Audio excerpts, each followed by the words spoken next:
Good morning. This is Kaleo, sitting out on her lanai, her porch in the Glendale Shoals area. Oh, I'm so thrilled to be able to do this again now that this spring and summer is here, coming. I've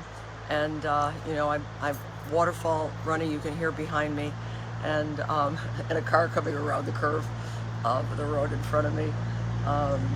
Little car, but loud noise. Anyway, let it go by. Just wanted to share actually a talk story with you, but not just what I've been doing of sharing little tidbits of the Hawaiian culture, but actually a talk story this morning. Something that's long overdue in my sharing with you, but important, and also just why I'm doing what I'm doing now as far as wanting to be of service to women. I had something happen last fall. It was like a perfect storm. I had what felt like a real betrayal from a relationship I was in that just caught me off guard, and just totally shocked me, and actually put me into a place of rage that I had not been in for years. I don't feel that. I mean, I'm always looking at what the lessons are that I need to learn in any situation, but I found myself in rage and so much anger at this person. And then in not long after that, the classes that I had happening here in Spartanburg all just dried up at the center where I was teaching. And it wasn't just me. They were saying all of a sudden their attendance had gone down for everybody, and the classes stopped, and some of my income stopped, and creating more stress for me. And I will admit, I wasn't walking my talk as clearly as I should have, could have, would have, as I normally would have.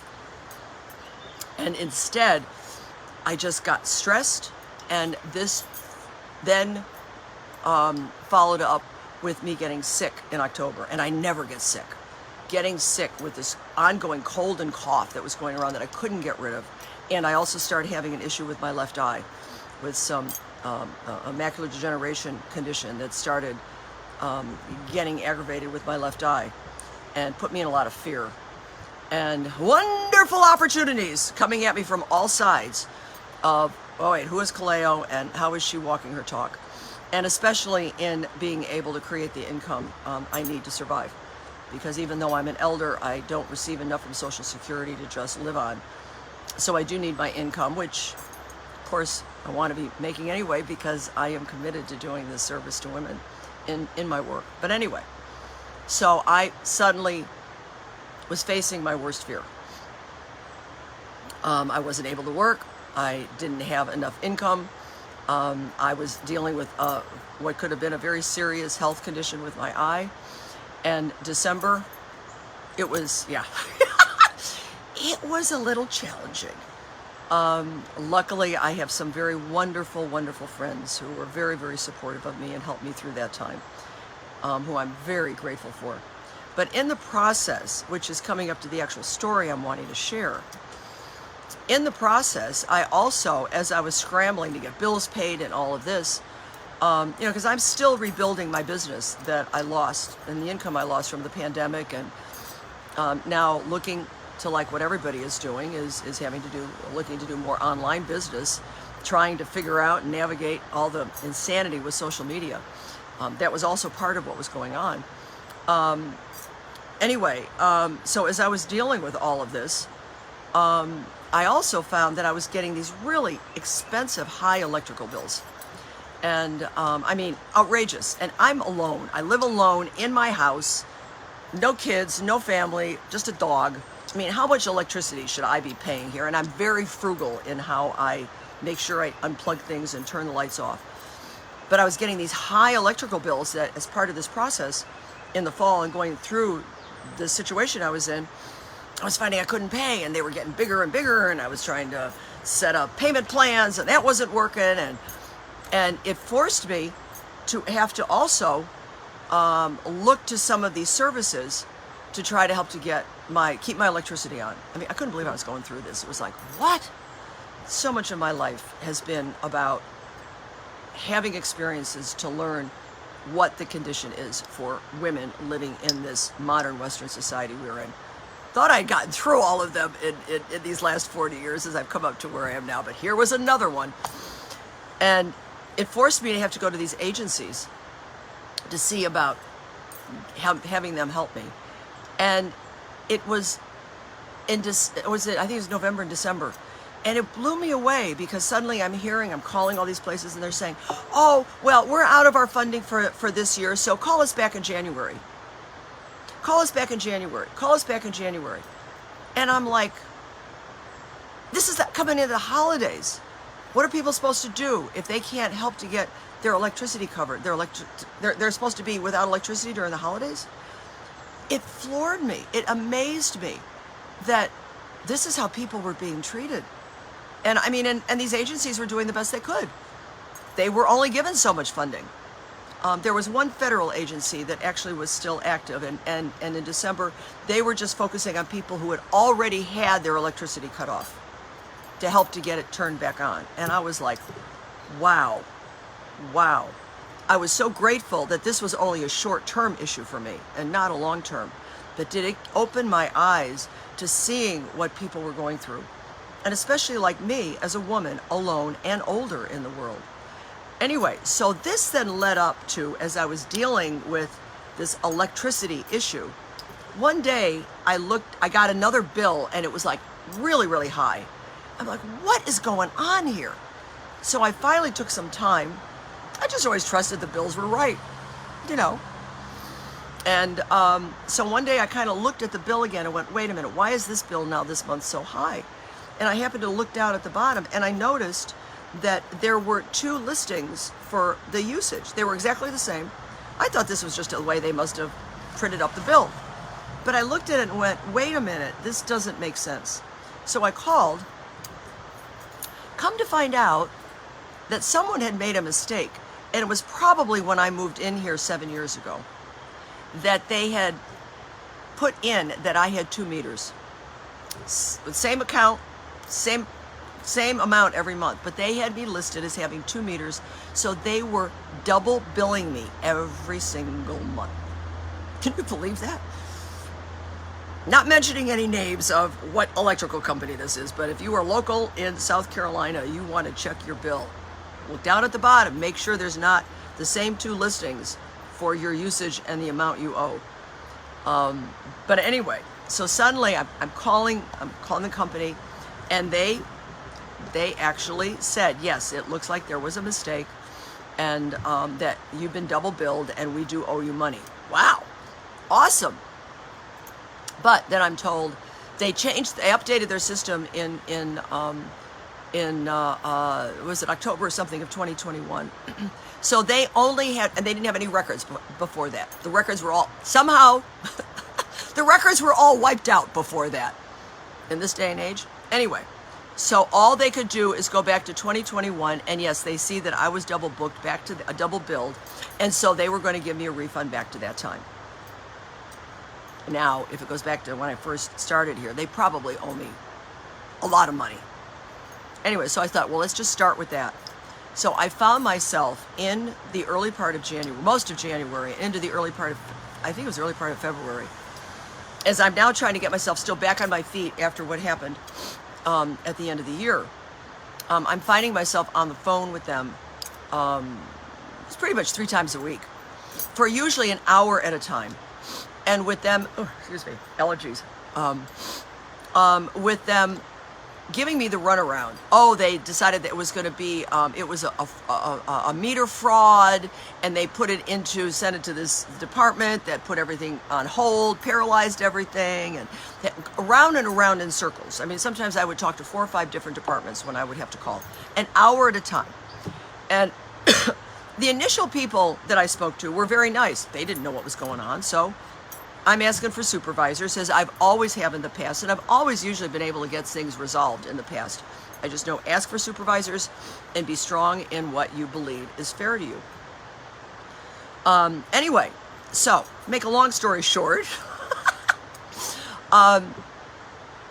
they finally posted the money as a credit on my account.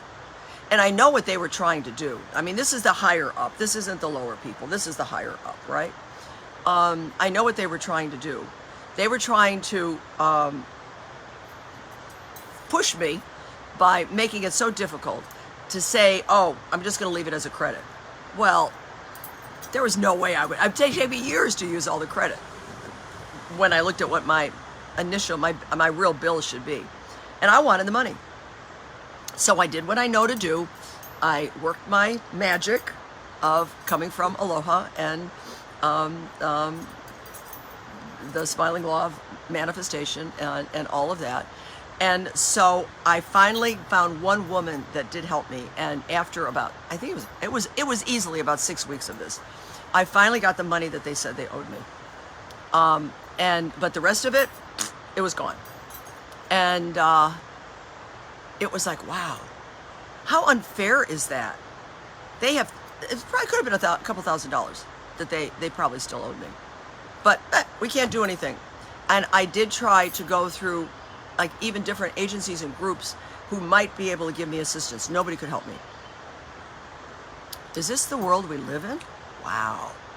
Wow. So anyway, I had to make a decision. In the past, I would have kept doing my visualizations, doing my magic, and then kept looking at finding, seeing what actions, what things would come up that I might still try and get the resolution and get the money they owed me. But I finally decided, no, I had to let it go. So I chose to let it go because what I saw was more important here was the lesson that this was given me in helping me to see how people are being treated in our system today, and especially women. Because I would be on the phone with these people explaining what I wanted, what was going on, and I constantly felt like I was not being heard, respected. I felt almost like invisible, the way they were passing me around and whatever. And I thought, and I'm hearing them say that in our world today, with where the quote unquote middle class, lower, whatever, whoever we are now that are not in the upper echelon, that if we're go into crisis, we can't even scrape together $1,000 to cover a crisis situation. I experienced how this is true. This is true. And it can be frightening, and it can be, if me who knows how to, I teach these about how to maintain the world you choose and how to create what I choose to have in my life, was having this issue and finding how stressful it was and how frightening it could be being a woman alone. It was like, wow, this was, and so what's important here, first of all, for everybody, check your electrical bills to make sure you're not getting double billed. But the bigger picture for me was, as we were coming up to 2024, and I do believe this is the year of the divine feminine. It is this consciousness transformation that we are in. It is this incredible time that the indigenous peoples have talked about for generations, and that this is the time that we are in it. And that's why everything is in such upheaval and craziness. When you're going through transformation, that's what you find. It's like we're literally living between two worlds right now. We're still caught up in the past with that mindset, trying to still survive and take control back, even though they know they're losing it, because the new time era, this new mindset, this new way of living is already rising up and can see starting to take hold. And I know for me, I can see, in spite of all of this going on, all these incredible things have been happening and opportunities, and I'm clearer about who I am now than I have ever been. It's been amazing. And I don't know how long I've been talking here, but we'll keep talking. I'm almost to the end of my story. But I lost my track of thought. But anyway, this was just, the timing of it was perfect. While, again, like I say, I have been also coming into this place of empowerment that I've never experienced, clarity and my purpose for being here, and with opportunities coming up to help me to bring it out. And that was in deciding to upcycle my women's program to support women in 2024 to finally find their voice Be the positive mindset master of your world, to create your world no matter what is going on around you, because you can do that. I have done it in the past, and I actually survived all of this by doing that too, and then learning the lessons I was to learn. So with all of that, I'm sharing that by saying, yeah, I understand what you're going through. If you are a woman who is alone, struggling, still caught in this negative thinking and mindset from this old conditioning that is now coming to an end, and you're lost in all of the confusion and craziness and insanity of what's going on, just like what I experienced, I understand. I understand you, sister. I understand totally what you're going through. And this is exactly why I am doing what I am doing now. And I am totally committed in 2024. And now we're almost halfway through. So this, to me, and for me, it feels like it's been still a time of preparation and getting clearer and clearer and clearer. Like for me, of how I'm supposed to be of service, how I'm supposed to be of help in what I am now offering. And so now for the latter part of 2024, let's do it. Let's do it. Let's get out there. Let's take our power back in a loving, kind, and gentle way, through being positive, through finding the joy and positivity in our life, to remember who we are and what the joy we have in what we want to do, and the message we want to bring is, I am here to help you, girls. I'm here to help you. And I am excited for it. And I'm actually grateful for these experiences I've had, because they are giving me more of an awareness and of exactly what we are dealing with, what women are struggling with. So I'm here and I'm not selling anything today. I'm just sharing my story. Or I don't want to sound like I'm selling anything, because that's not what this is about. But I do want to mention, I am offering a free master class on May 25th to give help to any women that this could be helpful for. It's on Saturday, May 25th. That's all I'm going to say about it. And if you want to know anything else about what I'm doing to be of help to women, to all of you, in whatever way I can, for us to move through this year and come into this time era of harmony, balance, the feminine being strong and in balance with the divine masculine. So if you want to know anything more about what I'm doing, just go to my website, KaleoWheeler.com. Keep it simple. So, and I would say to you for today, if you are struggling, if you are feeling like there's just, sometimes you're feeling overwhelmed with all of this stuff going on and whatever's going on in your life, personal, relationship, whatever, stop, take a moment, take a breath, and look around for what is beautiful and brings you joy in that moment, no matter how small it is. And even if you have to do that numerous times throughout the day, stop, take a breath, and find what is joyful. It's like for me, what I'm doing right now, I just come out, I'm on this porch, on this lanai, with beautiful nature in front of me and around me, the waterfall flowing in the background. I just come out and sit out here for a few minutes and breathe and just take in this beauty. And I'm ready to go back in and do what I need to do next. So I wish you so much joy today. I wish you so much love. I wish you so much sisterhood with you. And I look forward, for any of you that are drawn to what I'm offering, I look forward to being able to be of service to you. Have a fabulous, fabulous, beautiful day. Aloha. Aloha po mai kai. And love and blessings to you always.